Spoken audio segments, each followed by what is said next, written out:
Ada seseorang yang mempertanyakan mengapa di dalam gereja Katolik ada baptisan bayi. Menurutnya, baptisan bayi tidak berdasarkan dengan kitab suci. Ini adalah video kedua saya untuk menjawab pertanyaan itu. Maka Anda juga silakan menonton video pertama saya untuk menanggapi pertanyaan yang sama. Nah, saudara-saudariku yang terkasih, pertanyaan saudara kita itu begini. Memangnya ada baptis anak atau bayi di Alkitab? Pedoman baptis, yakni Markus 16 ayat 16. Percaya dan dibaptis, diselamatkan. Apakah bayi atau anak sudah ada keimanannya? Roma bab 16 ayat 7. Semua rasul adalah Kristen. 8 orang penulis perjanjian baru adalah Kristen. Nah, saudara-saudari terkasih, saya menjawab pertanyaan dari saudara kita itu dengan bersumber pada sumber iman Katolik. Ada 3 sumber iman Katolik, yaitu tradisi suci, kitab suci, dan magisterium gereja atau ajaran resmi gereja. Sebenarnya Anda juga bisa membaca jawaban-jawaban saya terhadap pertanyaan semacam ini. Saya memiliki beberapa kasus atau beberapa pertanyaan berkaitan dengan baptis bayi. Saya sudah menjelaskan di dalam buku ini. Saya pernah menulis sebuah buku yang diterbitkan oleh Canisius. Anda bisa memilikinya. Marilah kita ikuti jawaban saya.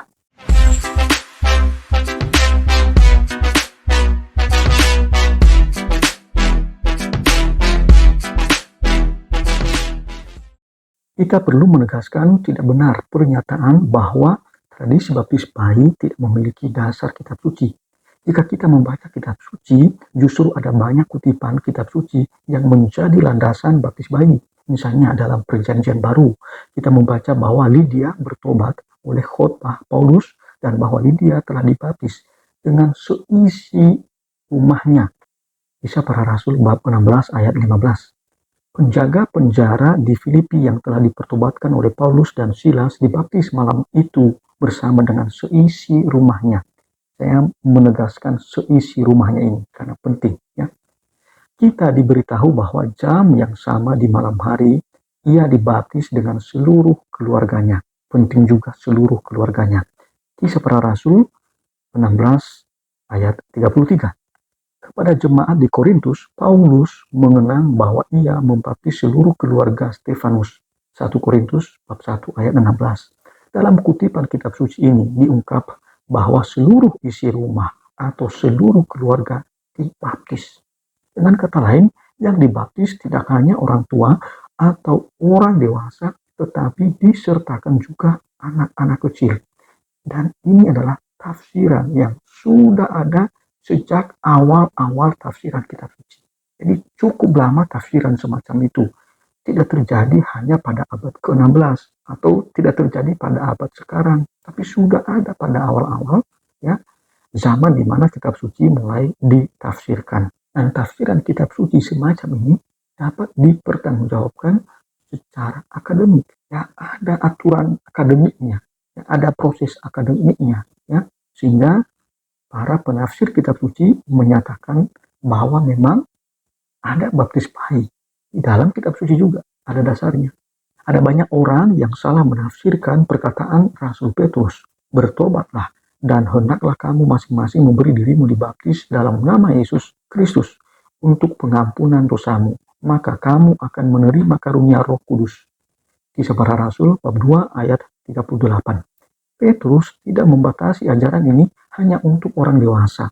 Oleh sebab itu Petrus menegaskan, sebab bagi kamulah janji itu dan bagi anak-anakmu dan bagi orang yang masih jauh, yaitu sebanyak yang akan dipanggil oleh Tuhan Allah kita.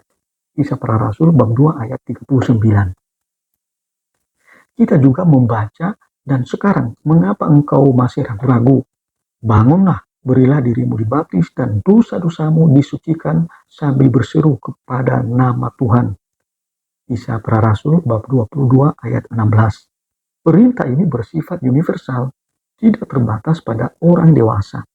Dalam 1 Petrus bab 3 ayat 21 diajarkan bahwa baptisan maksudnya bukan untuk membersihkan kenajisan jasmani, melainkan untuk memohonkan hati nurani yang baik kepada Allah oleh kebangkitan Yesus Kristus.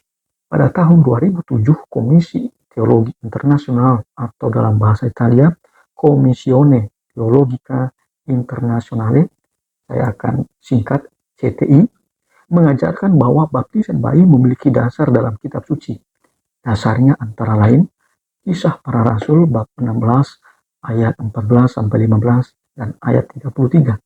Lihat juga Kisah Para Rasul bab 18 ayat 8 dan 1 Korintus bab 1 ayat 16. Dalam kutipan kitab suci ini dibicarakan mengenai keluarga atau oikos yang menerima baptisan.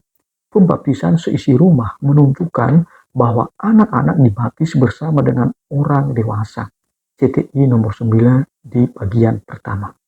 Kendati banyak aliran yang menolak baptisan bayi, namun Gereja Katolik tetap mempertahankan ajaran resmi atau magisterium bahwa hukum Kristus berlaku untuk bayi dan juga untuk orang dewasa.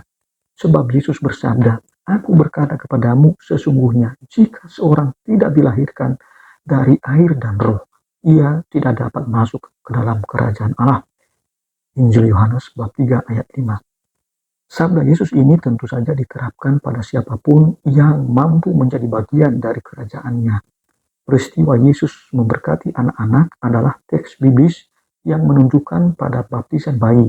Markus bab 10 ayat 13 sampai 16 dan paralel dengan Matius bab 19 ayat 13 sampai 15 dan juga Lukas bab 18 ayat 15 sampai 17.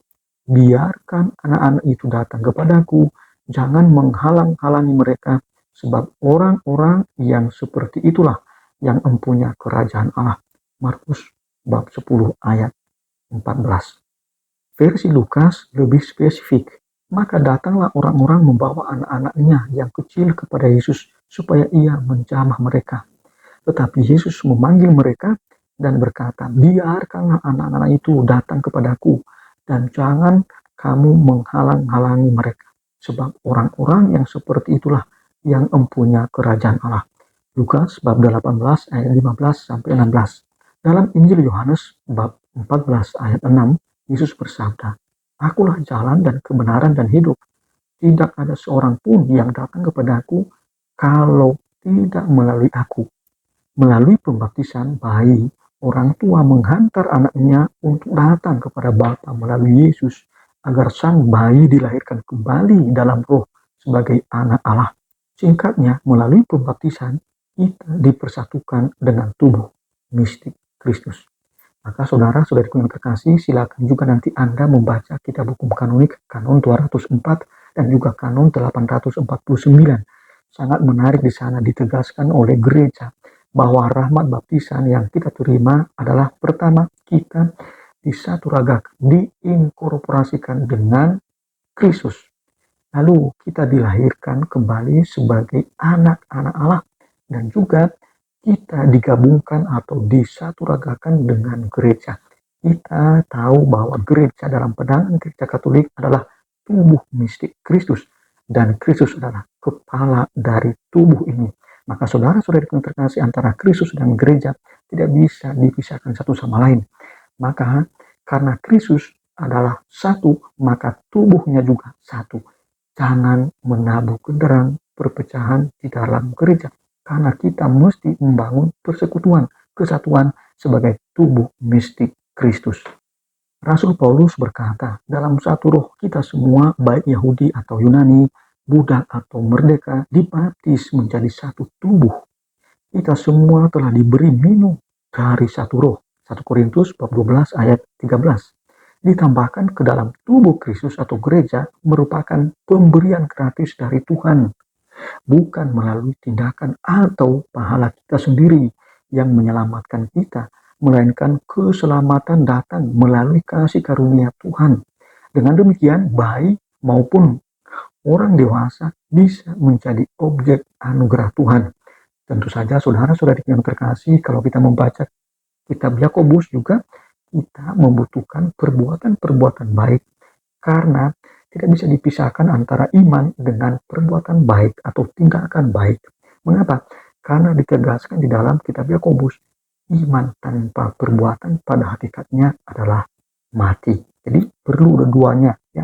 Jangan hanya iman ya, lalu tidak perlu perbuatan baik. Jangan. Harus dua-duanya berbarengan gitu ya. Saudara-saudara yang terkasih, demikian paparan kami mengenai landasan kitab suci tentang baptis bayi. Dari paparan ini tak dapat diragukan lagi bahwa sakramen baptis bertujuan untuk memberi jaminan keselamatan kepada umat manusia dan dilahirkan kembali sebagai anak-anak Allah. Melalui baptis, kita memiliki identitas sebagai umat Kristiani. Identitas ini perlu nyata dalam aktivitas pewartaan yang kita lakukan.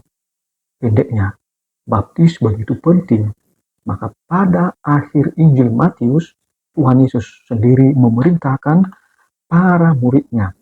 Karena itu, pergilah, jadikanlah semua bangsa muridku, dan baptislah mereka dalam nama Bapa dan Anak dan Roh Kudus. Matius 28 ayat 19. Tuhan memberkati.